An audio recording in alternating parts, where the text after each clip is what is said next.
From Forex Traders Daily, this is your daily analysis with Ross Mullins, live from Richmond, Virginia.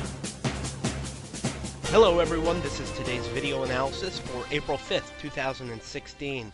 In just a moment, we'll be taking a look at the USDCHF, the US dollar versus the Swiss franc, for today's trade analysis. But first, I want to recap a couple of the trade suggestions made yesterday. First off, starting here on the euro dollar, we've been studying the top of the range all the way up there towards the 1.1400 level for the past several weeks. It's a long-term range going back to January of 2015.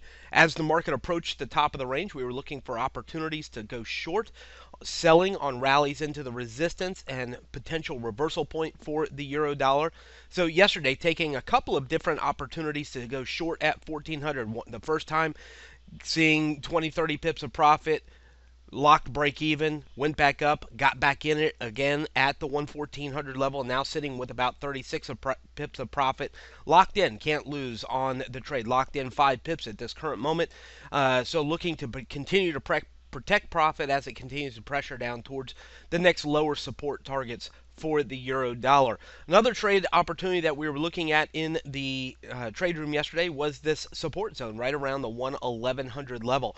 111.0, you can see support. The market was challenging there yesterday. We were looking for it to continue that boundary of support yesterday into the 111 level, so buying just above there. The market had a little bit of a different idea. If I zoom in a little bit, you can see the support levels there along the blue shaded area above 111. Market is now pushed a little bit lower down into the 110.40 level.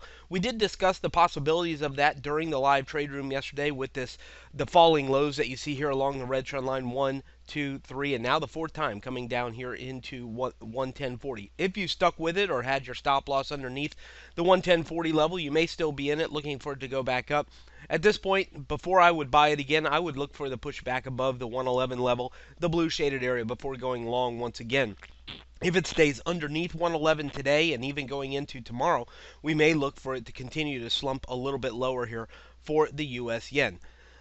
Next, moving on over to the USDCHF, the US dollar versus the Swiss franc. Another channel or range that we've been talking about is this falling range that you see here on the daily time frame for the US franc. The two red trend lines, top red trend line, last 3 highs here, 1, 2, 3. Bottom red trend line, 1, 2, 3 now. The lows coming down here into the bottom of the channel in the most recent few days.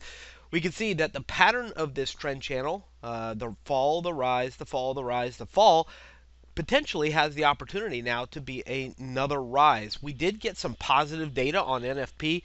Good news data-wise for the US dollar on last Friday. Wages were higher, jobs were more, so that's pretty good news for the US economy, saying that more people have jobs, they have higher wages, they could be spending money. That's good news for the US economy. However, we don't yet see that reflected in the market movement. It's just settled down here into support into the mid 9,500. So if the market will catch up with the data, then we might look for this to start that rally higher and maybe stay within the trend pattern that we've seen here for the US franc. Moving in here, zooming in a couple of times, you can see 1, 2, 3, 4 days now settled down here in between 95.85 and 95.50. That is your current support zone. So as long as it's in there, it just doesn't make sense to go short. We have found support there for the past 4 days, has found support there.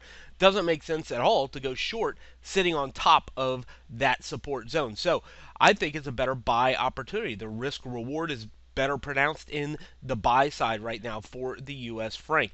And if the pattern of the trend tells us anything, we saw the fall on the ECB candle, a little bit of reversal. The fall on FOMC a few weeks ago, a little bit of reversal. The fall on the Fed chair speech, now the potential is that we see a little bit of reversal coming back into the mid to upper 9600s if the pattern of the trend continues. So if that's going to continue, we're looking for buying opportunities into the green shaded area again.